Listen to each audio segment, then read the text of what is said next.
All right, Estes rockets are a great way to get your kids outside doing a building project and then also launching and learning about science and technology. Previously, we did a video showing our own experience and experiments that we ran with a bunch of rockets. So if you want to see what it's like overall, take a look at that. But stay tuned, in this video, we're going to show you exactly how to do it for yourself. All right, let's do it.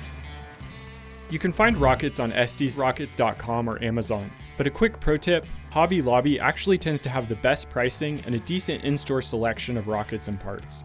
For your very first launch, I recommend getting a starter kit that includes everything you need in one box, like the Estes Rocket Science Starter Set for $55. Once you've done a few launches, you'll probably want to buy components separately to get exactly what you need. Here's what that entails.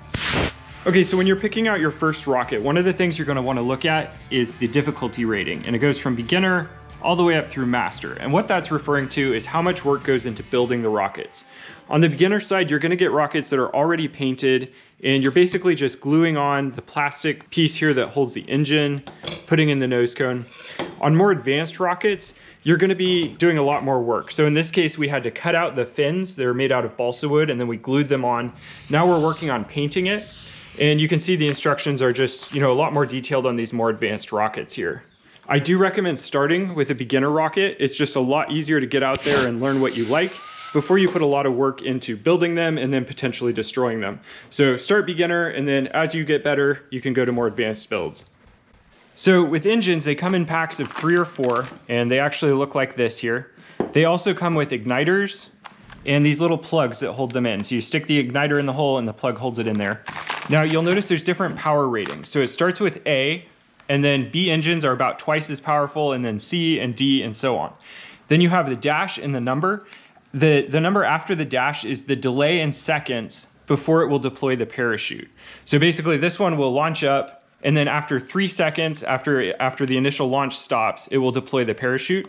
And you don't really need to worry about that until you get more advanced. I would just start with really basic either A or B engines. I would not start with C or higher engines until you have experience, because you will likely lose them. They'll go too high and they will drift in the wind on the way down. Oh no, where did it go? All right, let's talk about recovery wadding.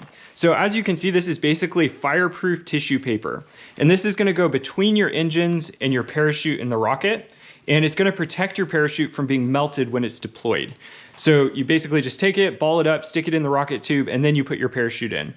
One thing to note here is these bags come with a ton of wadding in there. It'll last for a lot of launches. So you only need one of these bags and you're gonna be good to go for a really long time. Okay, so next up we have the launch pad and your launch controller. The launch pad is pretty simple. It just holds the rocket on this rod here, and then as the rocket takes off, it slides off the rod. The launch controller is what allows you to tell the rocket when to launch. It's going to connect with these wires here to the igniter in your engine. Then you're going to push the safety key in and push the button, and that's what makes your rocket launch. These typically come in the starter sets for the rockets if you get a complete set, or you can buy them separately. One thing to keep an eye on is these rods are really thin and they tend to break where there's connection points, so just be super careful with them. You can also get extras like the altimeter, which tells you how high the rockets go. 786. 786, nice. And this astrocam, which attaches to one of the rockets and takes video from the rocket's perspective, which is pretty cool.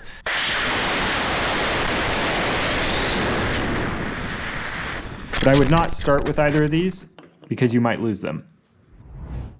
All right, it is time to get your rocket ready to go here. So the first thing we're gonna do, Recovery wadding? Recovery wadding, and we just need a little bit of that. So go ahead and fold that up into a ball. We'll do 2 sheets here because this is a really thick rocket. Oh yeah. You're gonna stick it in there. And that'll just protect our parachute, or in this case a streamer, from the ejection charge when the engine blows it out. It would melt without it. So we've decided to do a streamer instead of the parachute because the parachute will drift on the wind that we have today and it'll just go too far. The streamer will slow the rocket down but not actually catch the wind as much. So now we're just gonna stick all that in there. Can you go ahead and stick the streamer in there?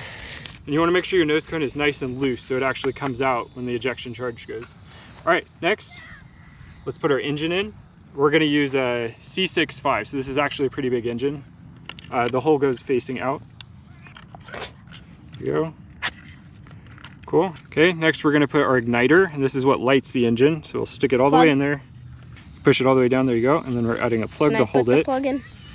Okay, plug's in there. Now we'll just stick this on our launch pad, connect this to our controller, and it should be good to go. All right, so now I'm going to go ahead and attach the launch controller to the rocket. You just need to make sure those are not touching each other. We should be good to go. 3, 2, 1. Now that you've mastered the basics, there's tons to explore. Try different engine sizes to see how it affects altitude. Test different rockets to compare performance. Nice, that streamer worked really well. Add a payload section and send a small toy into orbit. And eventually work up to multi-stage rockets. That's it! You now know everything you need to get started with model rocketry. So grab a kit, head outside, and see how high you can go. All right, guys, we hope you learned something about launching these model rockets with your kids and you feel like you know what you need to get started. Check out the link in the description below where we add more details just about specific kits and things that might be helpful to you. And we've got more content coming your way, so be sure to like and subscribe.